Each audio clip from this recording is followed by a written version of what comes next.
But before I go into my presentation, please allow me to congratulate Reyes for organizing this very important conference. Thank and you. Also recognize the Natural History Museum, your other partners, which is the Regional Office of UNESCO for Southern Africa, ROSA, ICROM, and all the other partners that are supporting this program. I think it's a very important symposium, and it's looking at an issue that is very topical, which is heritage and sustainable development goals. I would like to position this discussion in a certain context, and the title of my presentation is Localizing Sustainable Development Dimensions, Resilience and Integration Approaches in Managing Heritage Resources in Africa. And when you look at conservation and sustainable development, one can realize that these matters, they've received attention in the last decade, or rather the discussion on the relationship between the two, which has intensified in the last decades. But when you look at the relationship between these two from a research perspective and from an that are creative and innovative to try and bring on board young people to become the ambassadors of this conversation on conservation and sustainable development. And I'm going to give you a few examples, some of the things that we are already doing at Robben Island World Heritage Site, and whether you can consider that, and even for your next year's symposium, whether it's something that you could look at. So I'm going to look at issues around conservation and sustainable development hubs, and then I'll also look at heritage and sustainable development influencers, and also how we can empower young people as decision makers, because we're going to hand over these reins to the young people that we are celebrating these days. And if you look at Africa, the fastest growing age category at the moment is between 18 and 40, which is the category in which the young people are actually located. So we need to empower them. So when I look at issues around heritage and hubs, one of the things that we need to look at when we talk about localizing sustainable development in Africa, we have to find a way of integrating elements of resilience and integration that are embodied in traditional management systems. And the opportunity here is that localizing sustainable development dimensions in Africa is at its infant stages. And it has been driven as a legal process without the social dimensions actually being given enough room to influence the guidelines and the approach. So what I'm talking about here is that we need to tap into the past and bring it into the present. Cultivation. And the fact that it's called shifting cultivation is actually speaking to sustainable principles, because they knew when to use a particular land and when to leave it as fallow so that it can recover. Even in our local communities here, people know when to go and fish and when not to fish, and which type of fish to fish in which season. All these things, they speak to issues of sustainability. For example, in local languages, for instance in Shona, people always talk about Ramangwana, which means for tomorrow, and there's that futuristic perspective in the language itself. So it means the language actually influences the actions of the communities, and these things are not actually integrated into the process of localizing sustainable development in Africa.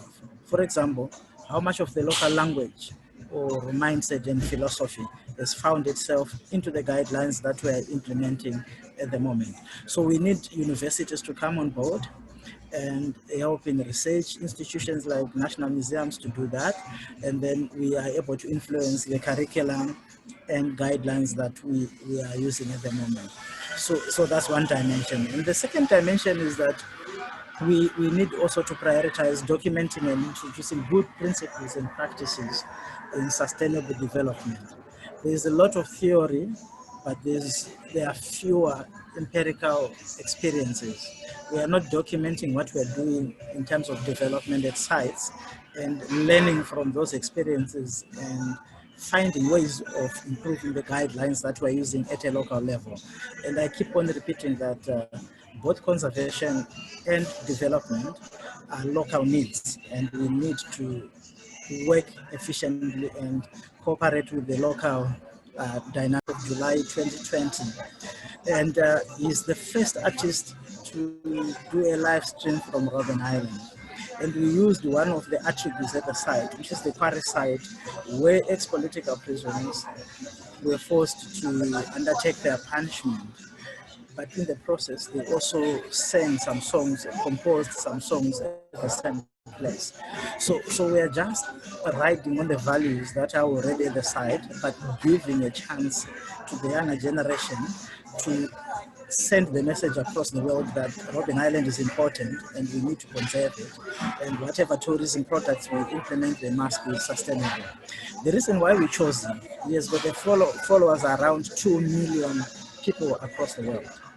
So what I'm asking myself, don't we have artists that are in Zimbabwe that are young, artists that are in African countries that are young, that have got followers on the internet, that we can collaborate with and give them a message of conservation and sustainable development. And we are reaching to millions of people across the globe in a shorter, smart way and in a language that they understand. So at the moment, we are actually preparing for another show on the island. I think you would have seen it. It's a sensation. There's what is an artist called Master G, who has composed the song Jerusalem, which has become a phenomenal song across the world.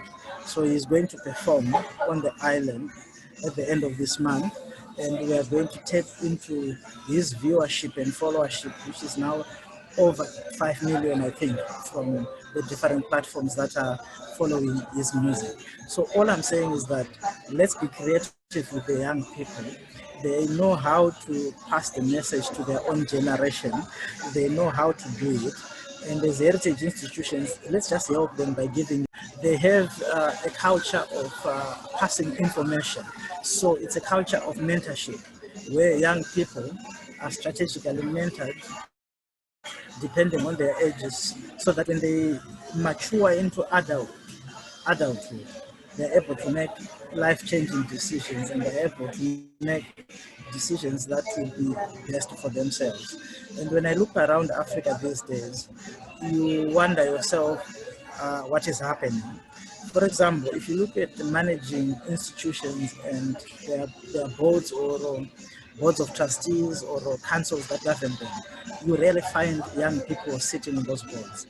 But we are saying we are doing this for the future generation. So when are we going to hand over the reins to them? When are we going to teach them to make decisions that are good for conservation and the well-being of the society? So all I'm saying is that we need to have effective nurturing and mentorship programs that involve young people as decision makers and as future leaders for our nations.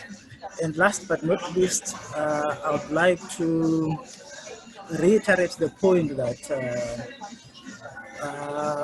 when you look at sustainable development and heritage in Africa, I think we have an opportunity of connecting the past and the present.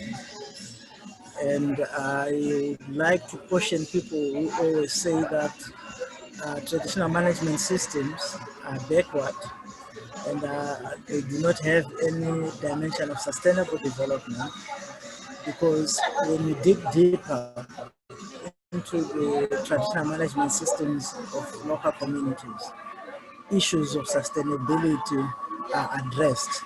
But what we have failed is to carry those whatever we do, it has got a social bearing on communities. So what I'm thinking and what I'm recommending is that we need to have that integrative approach, which looks at the environment in which we're operating, the target audience, the experiences we have had in the past, and the emerging results from what we're implementing in terms of development and conservation at sites as a way of adjusting, cooperating, and promoting social exchanges in implementing sustainable development. And I also would like to repeat that young people are underutilized in balancing conservation and development in Africa. And it's time that we begin to walk into their space, allow them to use their language, allow them to use their own terminology, and they will appeal to the future generations in Africa, and thereby will be also promoting heritage and conserving the much needed resources for catering the well-being.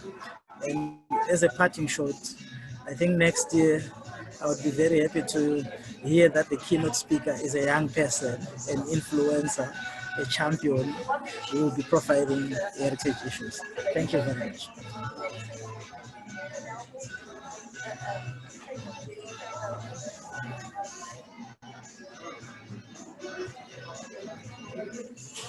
Thank you, Dr. Taringa. So there we have it. The issues have been laid out, and I think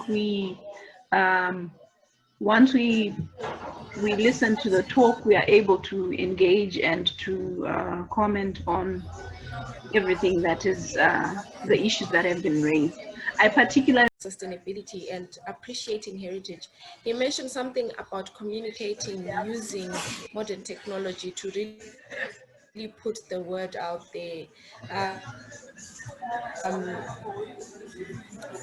The way we are communicating is dynamic, and it's obviously has changed to include a lot of technology, but the way that Dorothy, can I suggest something? Information is being disseminated is still a little bit backwards, and it is us from roping in as Hello, yes, you had a suggestion. yes. Maybe what they can do is switch their video off because it affects transmission.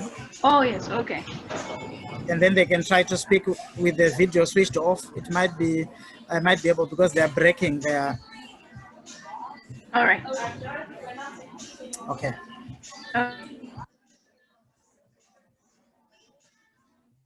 Even chats, I can try that.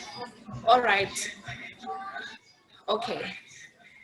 So as I was saying, I think we really need to hammer on the fact that we should move with the times, especially with technology, and just make sure that we get as many people as we can, especially the younger generation, into the culture of sustainability and appreciating our heritage, which will be a little bit difficult if we are failing to reach them. So there's that bridge. The information is there, but the method